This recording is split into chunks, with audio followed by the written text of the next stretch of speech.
Hello friends, welcome to math classes.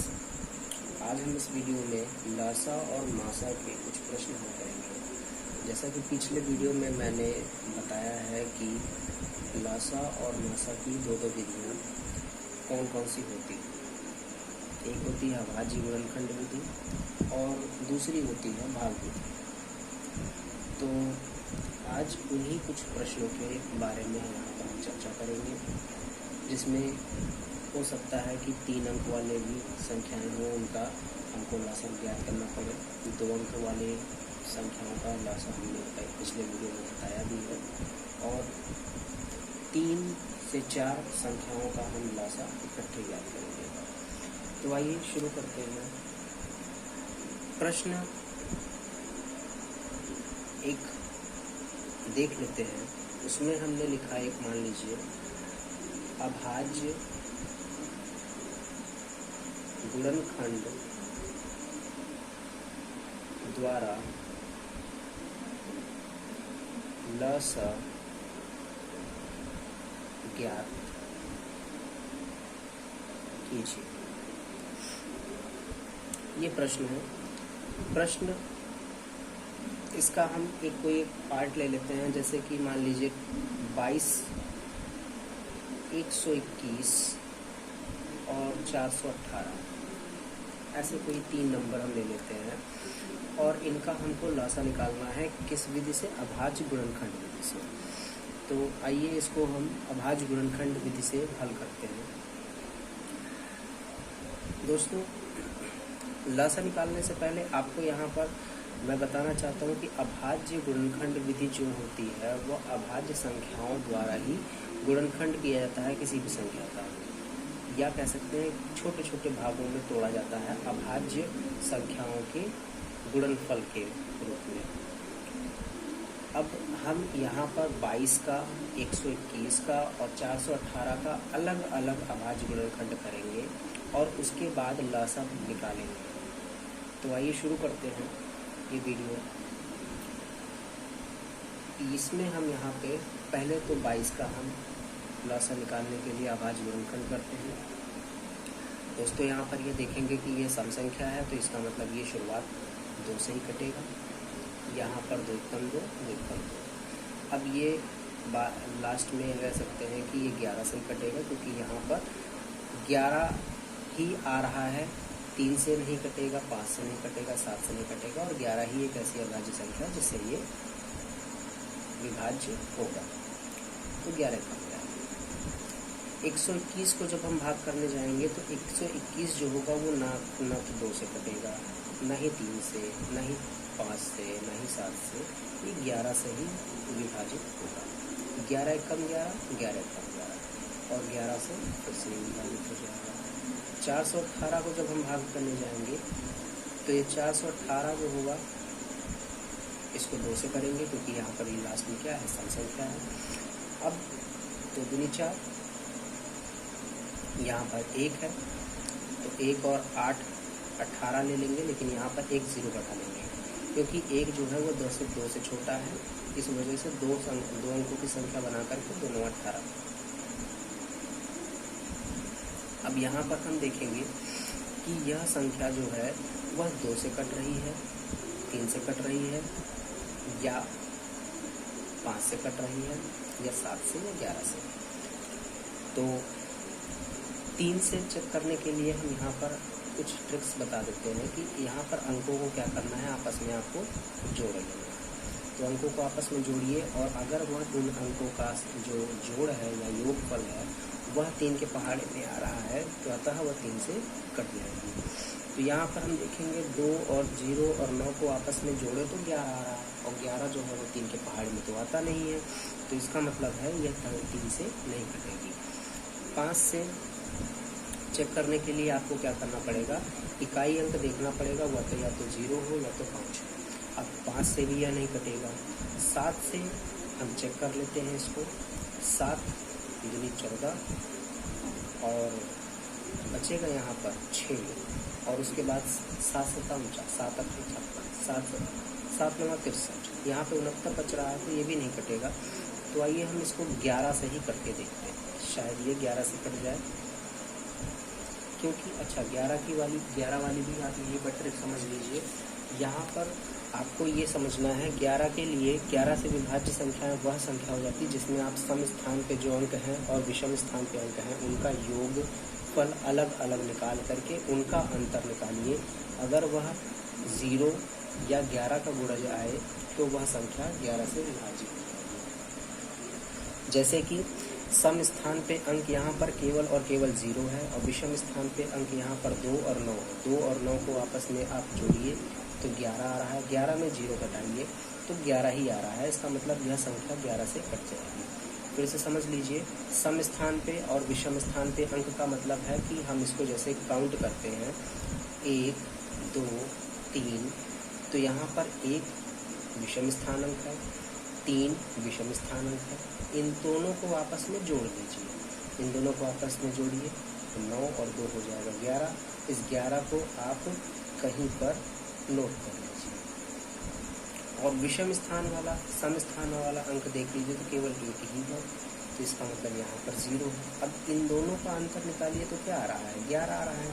तो इसका मतलब ये 11 का गुणज ही तो है, तो इसका मतलब ये 11 से विभाजित हो जाएगा। तो ये देखते हैं 11 से कैसे हो रहा है। 11 एकदम 11, यहाँ पर बचेगा हमारे पास 9, 11 9 99। अब तो भैया ये 19 जो है वो 19 के पहाड़े में ही आता है। तो हमें यहाँ पर अभाज्य गुणनखंड करने पर 22 का जो मिला है वो मिला 2 गुणे 11। 121 का जो मिला है वो 11 गुणे 11 मिला। और 418 का जो मिला है वो 2 गुणे 11 गुणे 19। यहाँ पर हमें अभाज्य संख्या कितनी मिली है? 2, 11 और 19, 3 अभाज्य संख्या मिली है। तो हम यहाँ पर इस अगले स्टेप में ये लिख लेंगे कि 2 की अधिकतम घात, 2 की अधिकतम घात जो है वह क्या है? 2 की अधिकतम घात इसमें देखेंगे तो यहाँ पर अधिकतम घात इसमें तो यहाँ पर 2 की घात 1 है और यहाँ पर भी, यहाँ पर तो 0 है, यहाँ पर 1 है, तो 2 की अधिकतम घात 1 ही मानी जाएगी। 11 की अधिकतम घात देखी जाए तो क्या होगी?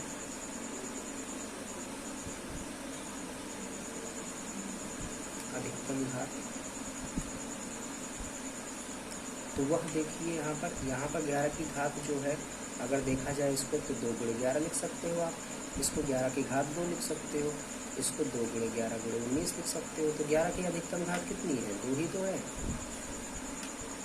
फिर 19 है, 19 की अधिकतम घात देखिए तो क्या होगा? 19 की अधिकतम घात तो वह क्या होगी? 19 की घात 1 होगी। अब जो लासा होगा वो इन्हीं अधिकतम घातों का गुणनफल है। 2 गुणे 11 गुणे 11 गुणे 19। जब इसको हम सॉल्व करेंगे तो 11 गुणे 11 गुणे 19 का मान जो आ रहा था वह क्या आ रहा था? 11 गुणे 19 का मान जो था वो 418 आ रहा था। 11 गुणे 19 गुणे 2 का मान 418 आ रहा था, उसका 11 से और गुणा करेंगे। 11 से गुणा करेंगे तो 11 के 88, 11 कम 11 और 8 हो जाएगा 19 का 1 हासिल और 11 चौको 44 और 1 45, 45 98 इसका जो होगा वह लासा। ये इसका आंसर। दूसरा प्रश्न है संख्या 20, 28, 35 और 105 का भी वही आपको क्या करना है? लासा निकालना है अभाज्य गुणनखंड विधि द्वारा। तो यहाँ पर हम अभाज्य गुणनखंड सभी का कर लेते हैं, 20 का, 28 का, 35 का तथा 105 का। 20 का करेंगे तो 2 धामा 20, फिर 2 से करेंगे तो 2 पंचे 10, 5 एकम 5। इसको 2 से करेंगे तो 2 1 14, 14 दूना 28 होता है। 2 से करेंगे तो 2 सत्ते 14, फिर यहाँ पे 7 से करेंगे। इसको करेंगे शुरुआत अगर हम करेंगे तो 2 से तो ये कटेगा नहीं, 2 से नहीं कटेगा, इसका मतलब ये 3 से भी नहीं कटेगा, क्योंकि यहाँ पर इन दोनों को आपस में हम जोड़े तो जोड़ने पे 8 आ रहा है और 8 3 के पहाड़े में नहीं आता, इसका मतलब ये 3 से भी नहीं कटेगा, तो इसका मतलब ये 5 से कटेगा, क्योंकि लास्ट में आप आखिरी के अंक में आप ये देखिएगा इकाई अंक अगर आपका 5 है और ये 0 है तो आप उसको 0 है तो 2 से ही आप उसको काटिएगा, लेकिन 5 है तो वो केवल और केवल 5 से कटेगा, तो 5 7 35 और 7 1 7। अब यहाँ पर देखिए ये 5 है तो 5 से भी कट सकता है और 3 से हम पहले इसको चेक कर लेंगे, उसके बाद फिर 5 की बारी करेंगे। तो 2 से तो ये नहीं कटेगा, 3 से देख लेते हैं, तो इन तीनों को आपस में जोड़िए तो 6 आ रहा है, 6 3 के पहाड़े में आता है, इसका मतलब ये 3 से विभाजित है, तो 3 त्रिका 9 और 3 5 15। अब यहाँ पर देखेंगे तो ये 5 से कटेगा, तो यहाँ पर हो जाएगा 5 7 35 और उसके बाद 7 20 को हम क्या लिख सकते हैं, 2 गुणे 5, इसका मतलब यहाँ पर हो जाएगा 2 की घात 2 गुणे 5। यहाँ पर 28 को हम क्या लिख सकते हैं, 2 गुणे 7, इसका मतलब 2 की घात 2 गुणे 7। 105 को हम क्या लिख सकते हैं, 3 गुणे 5 गुणे 7। तो ये इसमें कोई चेंजेस तो आ नहीं रहे, इस वजह से हम यहाँ पर ऐसे ही लिख देते हैं, कोई दिक्कत नहीं है। अब यहाँ पर आपको क्या करना है, देखिए आपके पास अभाज्य संख्याओं की संख्या कितनी है, 2 है 5 है 3 है और 7 है, तो यहाँ पर हम लिखेंगे 2 की अधिकतम घात। 2 की अधिकतम घात यहाँ पर है कितनी, 2 की अधिकतम घात देखिए यहाँ पर कितना है, 2 की अधिकतम घात 2 ही तो है, इस वाले में तो कोई घात ही नहीं है, इसका मतलब 2 की घात 0 है। यहाँ पर जो है 2 की घात 2 है, तो इसका मतलब 2 की घात 2 को हम यहाँ पर लिख लेंगे। 3 की अधिकतम घात, 3 की अधिकतम घात इसमें हो जाएगा कितना, केवल और केवल 3 जो है वो एक ही बार आया है, तो 3 की अधिकतम घात 3 हो जाएगा, मतलब 1 हो जाएगा। और 5 की अधिकतम घात,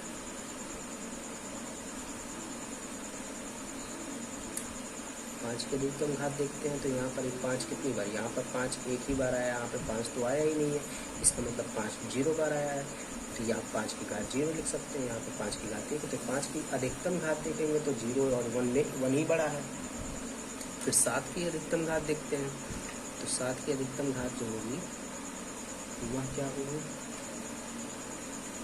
7 की घात 1, और लसाअ निकालना है, तो लसाअ निकालने के लिए आपको क्या करना पड़ेगा, अधिकतम घातों का गुणनफल। यहाँ पर 2 की घात 2 3 गुणे 5 गुणे 7 गुणा करते हैं, तो यहाँ पर हो जाएगा 4 गुणे 3 गुणे 5 गुणे 7 गुणा करते हैं, 4 3 12 5 7 और 6 7 42, मतलब यहाँ पर हो जाएगा 420। लसाअ इसका 420 आया, ये हुआ इसका आंसर। अब यहाँ पर दूसरे टाइप का प्रश्न है, भाग विधि द्वारा आपको लसाअ ज्ञात करना है। इससे पहले आपका प्रश्न था भाज्य गुणनखंड विधि द्वारा आप क्या करिए, लसाअ ज्ञात कीजिए। अब दूसरा है भाग विधि द्वारा लसाअ ज्ञात कीजिए, और यहाँ पर 3 अंक, लगभग 3 अंक का ही यहाँ पर क्या किया गया है, लसाअ निकालने का प्रयास किया गया है। और इस प्रश्न को आप करोगे तो उसके बाद सारे प्रश्नों को आप इसी तरीके से करके प्रैक्टिस आप कर सकते हैं। तो आइए इसको शुरू करते हैं। 112 252 और 99 का हम क्या करते हैं, लसाअ निकालते हैं। तो भाग विधि में आपको क्या करना है, सभी संख्याओं को इकट्ठे लिख लेना है और इकट्ठे उनका गुणनखंड करना है। 112 252 और 99। अब इसमें आपको करना है कि कोई भी संख्या अगर किसी अभाज्य संख्या से विभाजित हो रही है और तब तक विभाजित हो रही है जब तक वह उस संख्या से पूर्णतः विभाजित ना हो जाए, तब तक हम उसी से विभाजित उसको करते रहेंगे। मतलब अगर यहाँ पर अगले स्टेप में 2 से विभाज्य हो रहा है तो उसको 2 से करेंगे, और यह 2 से विभाजित नहीं हो रहा तो उसको हम ऐसे ही उतार लेंगे। यह प्रक्रिया बार बार दोहराते हुए आपको क्या करना है, सभी संख्याओं का जो आंसर है, मतलब कह सकते हैं कि उसको तोड़ करके उनको हम क्या करेंगे, 1 1 1 में बदल देंगे या रूपांतरित कर देंगे। तो आइए शुरू करते हैं। यहाँ पर देखेंगे 112 में 2 लास्ट में है, इसका मतलब यह 2 से विभाजित हो जाएगा। तो और 252 भी 2 से विभाजित हो जाएगा। तो यहाँ पर हम क्या करेंगे, इसको विभाजित कर देंगे। तो 2 पंचे 10, 2 छः 12, यहाँ पर करेंगे तो 2 कम 2 और 2 दूनी 4, 2 छः 12, और ये हो जाएगा 99, क्योंकि यह 2 से विभाजित हो ही नहीं रहा है। फिर 2 से ये विभाजित हो रहा है तो हम इसको 2 से विभाजित करेंगे। तो यहाँ पर आ जाएगा 28 और यहाँ पे आ जाएगा 63, 2 छः 12 और 2 3 6, और यहाँ पर जाएगा 99। अभी ये 2 से यहाँ से विभाजित हो रहा है, तो 63 और 99 को हम ऐसे ही उतार लेंगे और इसको 2 को हम 2 से भाग करेंगे। तो 2 का हम करेंगे तो 14 गुना 28 होता ही है, और उसके बाद यहाँ पर 99। अब फिर से 2 से करेंगे, क्योंकि यहाँ 14 भी 2 से कट जाएगा। तो यहाँ पर 2 7 14, और उसके बाद 63, यहाँ पर 99। और 2 के बाद बारी किसकी आती है, किस अभाज्य संख्या की बारी आती है, 3 की। तो हम यहाँ पर 3 से चेक करते हैं, तो 7 तो कटेगा नहीं, 6 और 3 9, मतलब ये कट जाएगा, और ये 9 9 18, ये भी कट जाना चाहिए। तो यहाँ पर 3 से करेंगे तो 7 हो जाएगा, यहाँ पर 21 हो जाएगा, और यहाँ पर 33 हो जाएगा। अब इसके बाद यहाँ पर 3 से फिर से विभाजित करेंगे, तो यहाँ पर 7 हो जाएगा, 3 7 21, और यहाँ पर 11 3 33 हो जाएगा। अब बारी किसकी आएगी, 5 की, 5 वाला है नहीं, 7 से कर लेंगे 1 1 और 11। अब इसके बाद ये केवल और केवल 11 बचा, तो 11 से करेंगे 1 1 और 1। अब यहाँ पर हम क्या करेंगे, लासा जो होगा वो इन अभाज्य गुणनखंडों का पूर्णतः गुणा, मतलब पूरी तरीके से इनका गुणा करेंगे, वही इनका लासा होगा। 2 गुणे 2 गुणे 2 गुणे 2, फिर 3 जो है वो 2 बार है, 7 जो है वो 1 बार है, और 11 भी 1 ही बार है। इनका आपस में गुणा करते हैं तो 2 दूनी 4, 4 दूनी 8, 8 दूनी 16, और 16 की 48 होता है। तो यहाँ तक तो हम पहुँच गए, 48 हो गया। और उसके बाद यहाँ पर 11 7 70 गुणे 3, यहाँ पे 70 कर लीजिए, ठीक है। 48 का अगर 3 से गुणा करते हैं तो 3 8 24, और 3 4 12 14, मतलब 144 का अगर हम 77 से गुणा करते हैं तो जो आंसर आएगा उसी को हम क्या करेंगे, इसमें लिख देंगे। तो आइए इसका 144 का 77 से गुणा करते हैं। तो इसमें आइए इसका गुणा करते हैं, तो 7 चौको 28 होगा, 7 चौको 28, इसको रफ में कर लेते हैं, यहाँ पर रफ में कर लेते हैं। एक रफ वर्ग यहाँ पे बना लीजिएगा और छोटा सा इसको कर लीजिए। 7 चौको 28, और उसके बाद 7 चौको 28 2 30, और 7 एकम 7 3 10, 1008 हुआ।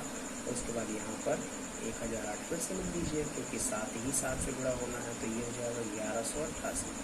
यहाँ पे 11,088 जो है इसका खुलासा है, ये इसका आंसर है। आइए देखते हैं दूसरा प्रश्न, जो कि भाग विधि से करना है, लासा निकालना है। इसमें भी पिछले प्रश्न की भांति इसको हल करेंगे। हम क्या करेंगे, तीनों को एक ही क्रम में लिख लेंगे। यहाँ पर हो जाएगा 200, यहाँ पर हो जाएगा 250, और यहाँ पर हो जाएगा 300। 2 से विभाजित 600 हो जाएगा, तो यहाँ पर 100 आ जाएगा, यहाँ 125 आ जाएगा, और यहाँ पर 150 150। फिर 2 से करेंगे तो यहाँ पर हो जाएगा 50, फिर 125, फिर 75। फिर 2 से करेंगे तो यहाँ पर हो जाएगा 25, 125, और यहाँ पर 75। अभी ये 3 से ये विभाजित हो सकता है, तो 3 से हो सकता है, तो कोई भी एक संख्या इनमें से विभाजित किसी भी संख्या से हो रही है तो उससे विभाजित कर देंगे। तो यहाँ 25 हो जाएगा, यहाँ पर 125 होगा, यहाँ पर भी 25 हो जाएगा। अब 5 से करते हैं तो 5 55 25, 25 पंच 125 25। फिर से 5 से करेंगे तो 5 5 5 5 25 और 5 5। फिर से 5 से करेंगे तो 1 1 1। तो लासा जो होगा वो 2 गुणे 2 गुणे 2 गुणे 3 गुणे 5 गुणे 5 गुणे 5। तो ऐसे इसमें इसको गुणा करने का तरीका समझ लीजिए। 2 पंचे 10 होगा, 2 पंचे 10 होगा, 2 पंचे 10 होगा, मतलब 10 गुणे 10 गुणे 10, 10 गुणे 10 गुणे 10 गुणे 3। तो यहाँ पर 10 धाम 100, 100 धाम 1000, मतलब 1000 3 हो जाएगा 3000, 3000 इसका लासा आ जाएगा। ये इसका आंसर है। अब तरीका हम देखते हैं मासा निकालने का अभाज्य गुणनखंड विधि द्वारा, जिसमें तीन संख्याएं हैं, 216, 324 और 364। तीनों 3 अंक की संख्याएं हैं और आपको इसका मासा निकालना है अभाज्य गुणनखंड विधि द्वारा।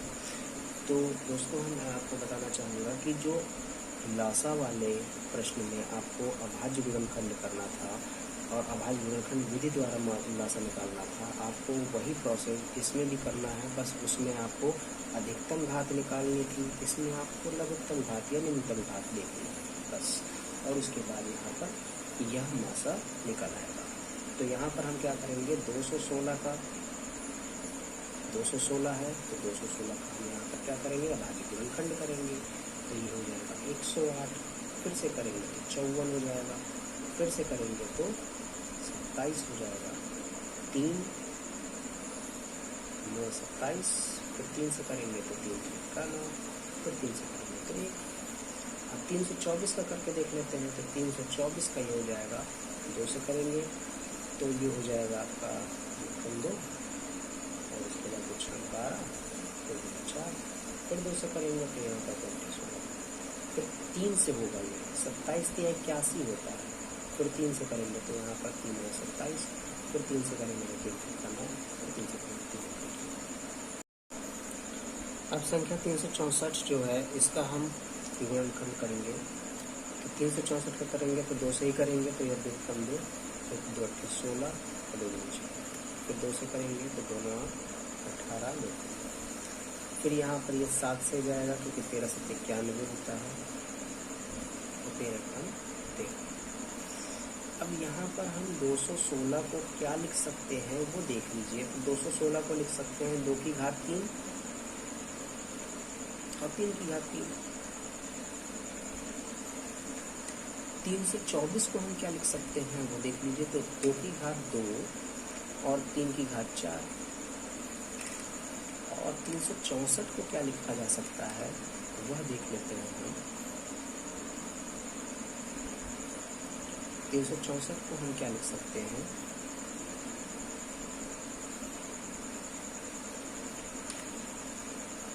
दो की घात 2 गुणे 7 गुणे 13। अब आगे इसमें देखेंगे कि 216 का यहाँ पर हमने क्या कर लिया, गुणनखंड कर लिया। 324 का भी गुणनखंड कर लिया, 364 का भी गुणनखंड कर लिया। अब इसमें क्या करना है, लासा वाले प्रश्न में आपको क्या करना था, इसमें अधिकतम घात लिखनी थी। मासा वाले प्रश्न में इसकी निम्नतम घात लिखनी है। तो हम यहाँ पर लिखेंगे 2 की निम्नतम घात, तो वह क्या है, 2 की घात 2 है। देखिए 2 की घात 3 सबसे अधिकतम है और 2 की घात 2 जो है वो निम्नतम है। ठीक है। अब यहाँ पर हम 3 की घात देखते हैं। तो 3 की निम्नतम घात, 3 की निम्नतम घात को देखने से पहले थोड़ा सा समझना पड़ेगा। यहाँ पर 3 की घात 3 है, 3 की घात 4 है, लेकिन यहाँ पर 3 की घात है ही नहीं। तो हम 3 की घात इसको 0 मान के चलेंगे। तो इसका मतलब यहाँ पर 3 की निम्नतम घात जो है वो 3 की घात 0 है। अब उसके बाद यहाँ पर 3 के बाद आती है 7 की बारी। तो 7 की निम्नतम घात जो होगी वो कितनी होगी, वह भी होगी 0, क्योंकि समझिएगा कि यहाँ पे 7 की घात 1 है, यहाँ पे 7 है ही नहीं, यहाँ पे भी 7 है ही नहीं। इन तीनों में 7 नहीं, मतलब इन दोनों में 7 नहीं है। तो यहाँ पे 7 की घात 0 ही तो है।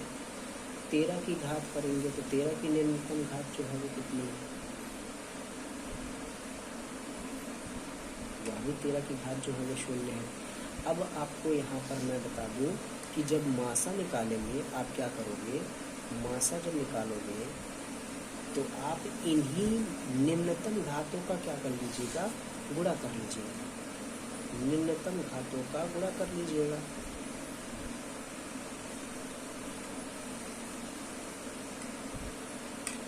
तो 2 की घात 2 मतलब 4 हो जाएगा और यहाँ पर 1 हो जाएगा, यहाँ पर भी 1 हो जाएगा, यहाँ पर भी 1 हो जाएगा। तो इसका मतलब यहाँ पे मासा जो आया है वो इन तीनों संख्याओं का मासा जो आया है वो 4 है। ये इसका आंसर है।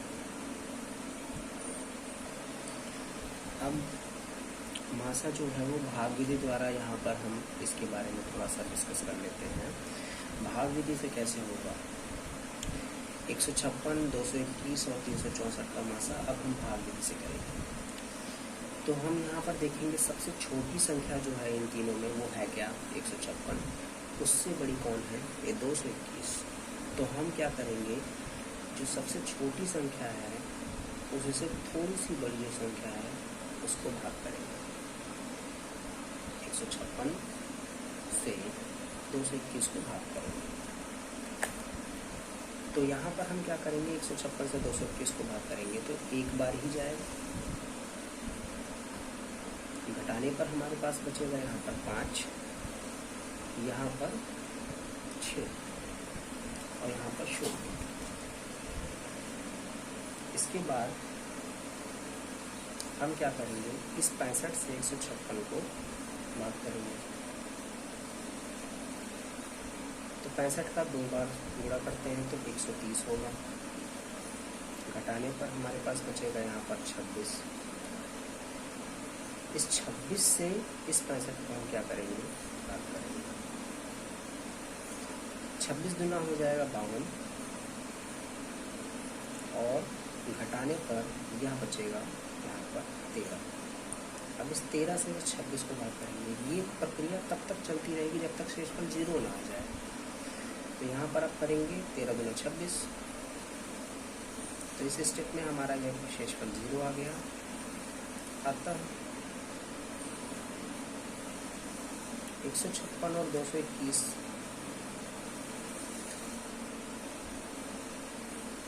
221 का मासा